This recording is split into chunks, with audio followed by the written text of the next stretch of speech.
In the Houston area, a couple woke up there to someone hiding in their chimney over the weekend. I want to see this. Troy Kless reporting the husband and wife made the discovery on Easter Sunday. At the Mitchell's home, things were quiet on Easter weekend. Then around 12:30 Sunday morning, the dog started barking. And I was like, what's going on, Ellie? And I did hear some noises. Joni Mitchell looked around the house. All of a sudden, I started hearing, yeah. And it was coming out of the fireplace. She wakes up her husband, Kurt, who is confused by what his wife told him. Maybe a raccoon or something got in, and I come down and opened the flue inside the fireplace, and the flue lever's inside there.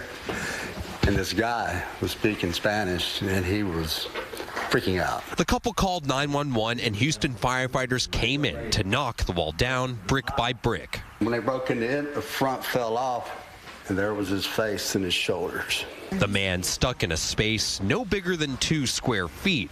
After the ordeal, the Mitchells learned why the man chose the chimney. One of the firemen spoke Spanish, and he told him that he was being chased and was trying to get away from something, so I don't know. The suspect, identified as 33-year-old Edwin Leonel Salmoron Granados, is still in the hospital.